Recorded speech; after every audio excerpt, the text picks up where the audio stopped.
Palavra pastoral, meditação. Queridos e amados irmãos, aqui estou mais uma vez, começando este novo dia, trazendo-vos mais uma de nossas meditações dentro da Palavra de Deus. Vamos então mergulhar nas Sagradas Escrituras? Hoje, estou trazendo para vocês 3 versículos da Palavra de Deus, dando até sequência, ao que já estamos falando desde o começo da semana.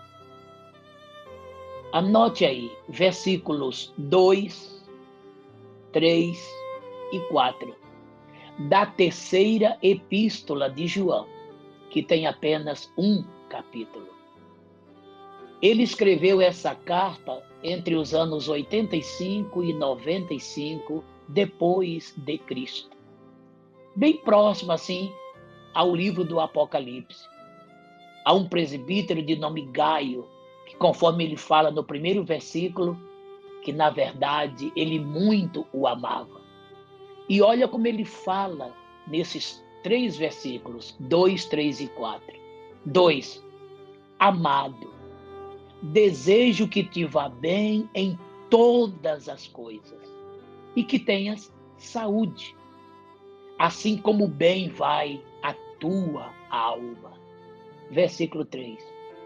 Porque muito me alegrei quando os irmãos vieram e testificaram da tua verdade, como tu andas na verdade. Versículo 4. Não tenho maior gozo do que este, em ouvir que meus filhos andam na verdade. Como dá para se sentir aqui a alma do apóstolo João estava tranquila, sossegada e feliz a respeito do seu filho, ministerialmente falando, o presbítero Gaio. Era um homem de Deus, santo, puro. Puro aqui, quando eu falo de limpo, viu?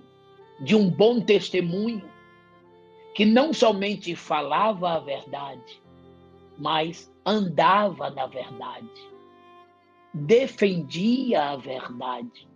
Testemunho este que deve ser de cada um de nós que se diz cristão. Então ele diz: amado, eu desejo que você vá bem em todas as coisas e que tenhas saúde, assim como bem vai a tua alma. Aqui ele está fazendo aqui uma anotação e dando a ele uma orientação. E que tenhas saúde, ou seja, cuida da tua saúde. Não sejas descuidado com a tua saúde. Procure viver uma vida de qualidade para que você possa ter saúde sempre para trabalhar para o Senhor.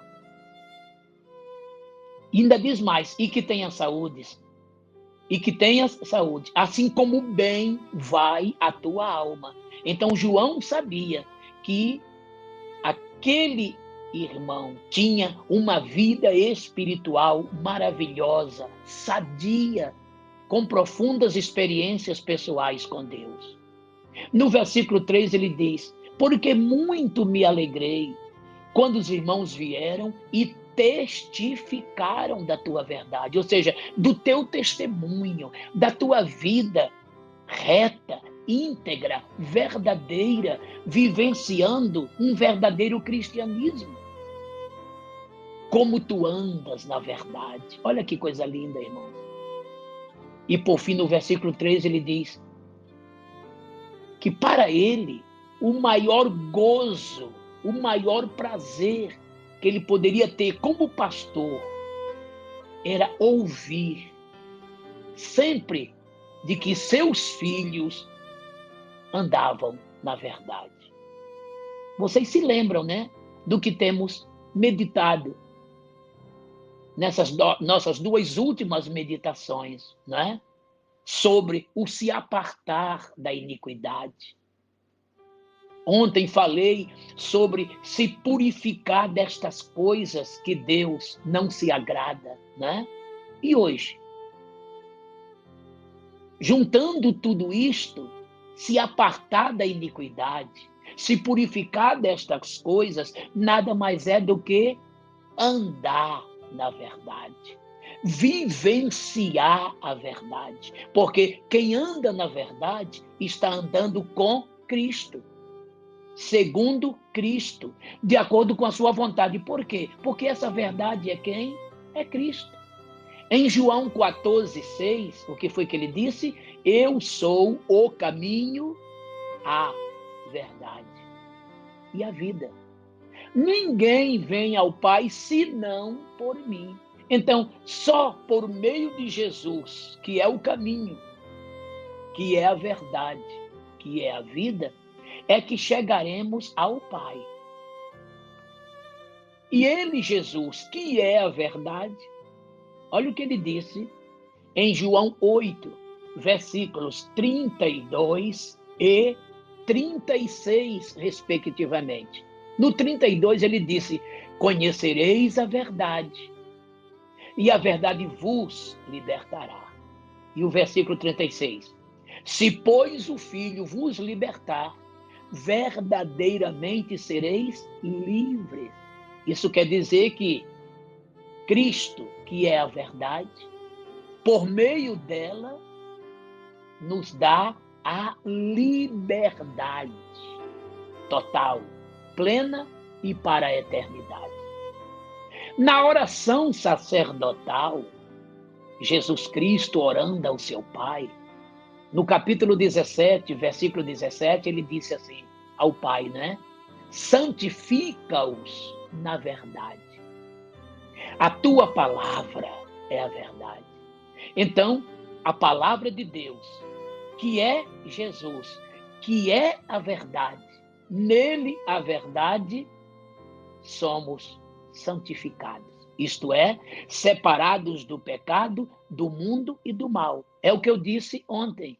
De sorte que, se alguém se purificar destas coisas, será vaso para a honra, santificado, ou seja, separado e idôneo, amadurecido para o uso do Senhor e preparado para toda boa obra. Então, aqui, andar na verdade, o seu resumo é ter uma vida digna, decente, verdadeiramente cristã, longe do pecado, do mundo, do mal, da carne e todas as suas consequências. Se para João, o velho apóstolo do amor, o velho pastor amoroso, para ele, o seu maior prazer, a sua maior felicidade era de saber, presenciar, pelo menos ouvir dizer, quando ao longe estava, que seus filhos, mesmo não estando perto dele, andavam na verdade, viviam na verdade, praticavam a verdade, obedecendo a verdade. Isto é o verdadeiro cristão, irmãos. Isto é ser o verdadeiro cristão. Isto é vivenciar um verdadeiro cristianismo. O que é que temos visto por aí afora, hein? Verdades distorcidas. Um cristianismo pálido, sem o vigor do sangue de Jesus. Muita gente vivendo de qualquer maneira, desobedecendo às ordens divinas que a Bíblia nos registra. Vou tomar até, por exemplo, um exemplo muito comum materialmente falando, né? Nessa pandemia que aí está, qual é o pedido das autoridades? Em alguns lugares até ordens expressas. Evitem aglomerações. Usem máscaras, álcool em gel e etc. E o que tem acontecido? A maioria da população, em vez de evitar aglomeração, se aglomeram, usam máscara. Não, na sua maioria não. Álcool em gel também não. E quando fazem, é sob pressão. Que no primeiro momento que não tem ninguém a vigiar, tudo relaxa. Quais são as consequências? É o que se vê por aí. Hospitais cheios, muita gente morrendo em casa porque não tem equipamento de oxigênio para todos.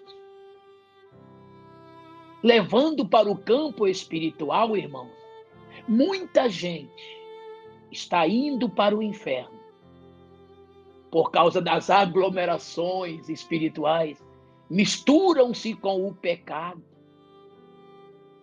não evitam as pecaminosidades. O que o pecado oferece, a maioria abraça.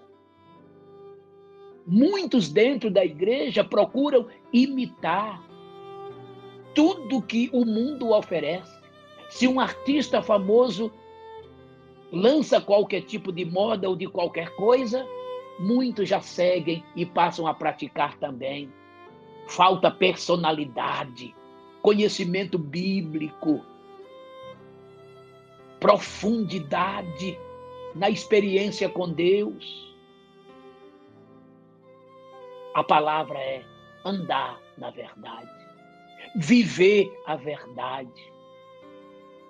E andar na verdade é andar com o Pai, é andar com o Filho, é andar com o Espírito Santo, é andar com a Trindade augusta e eterna, é andar em conformidade com as sagradas Escrituras que nos apontam para Jesus e dele para a eternidade.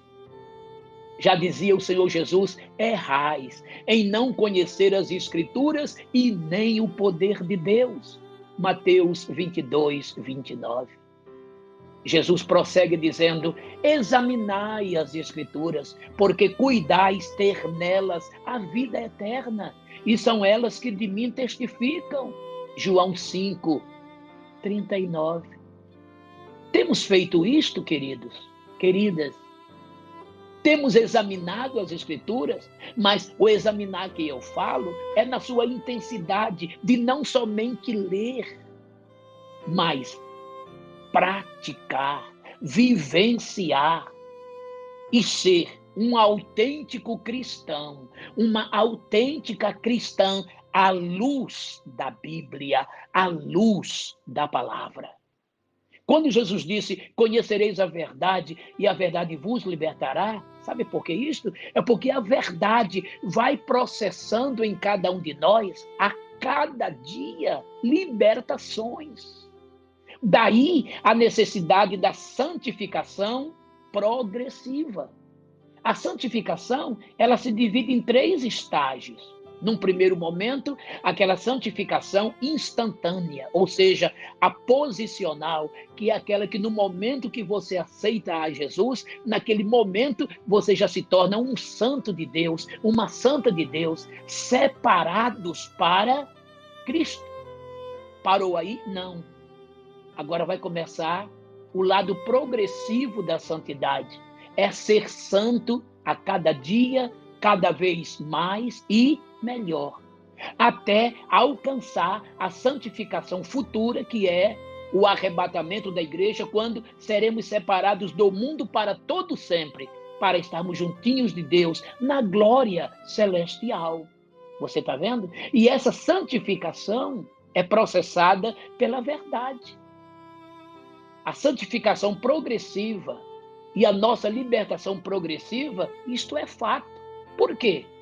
Olhe bem, quantos anos você tem de crente? Eu não sei, você sabe. Mas você pode ver que ainda tem áreas na sua vida que precisam serem trabalhadas. É ou não é? Olha quanta coisa você não domina ainda e que você precisa dominar. por intermédio do poder, do nome, do sangue de Jesus e com a intervenção do Espírito Santo. Eu não vou longe. Abra sua Bíblia na epístola que Paulo escreveu aos Romanos, capítulo 7. Leia todo o capítulo, é lindo esse capítulo, mas principalmente dos versículos 14 em diante, Paulo chega a reclamar da sua natureza pecaminosa, quando ele chega a dizer, olha, o bem que eu quero fazer, eu não consigo, eu não faço. E o mal que eu não quero fazer, esse eu faço. Aí ele se lembra e diz, porque ele, a sua natureza, ainda está presa à lei do pecado que em nós habita. Mesmo sendo santos, salvos, nós ainda vivemos numa natureza pecaminosa.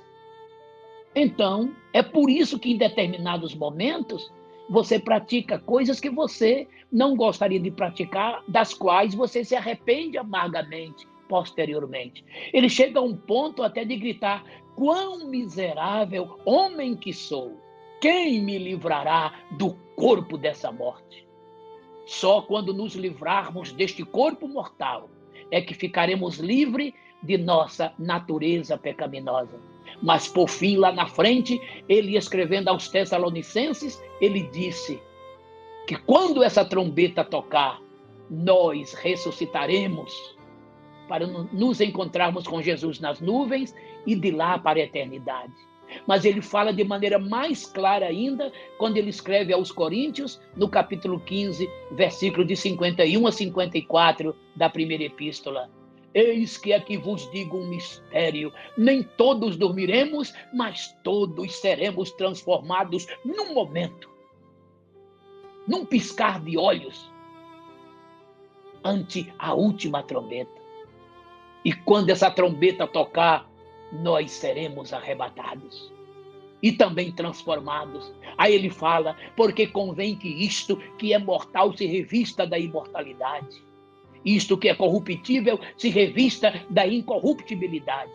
E quando isto que é mortal se revestir da imortalidade, e isto que é corruptível se revestir da incorruptibilidade, cumprir-se-á a escritura que diz, tragada foi a morte pela vitória. Oh, aleluia!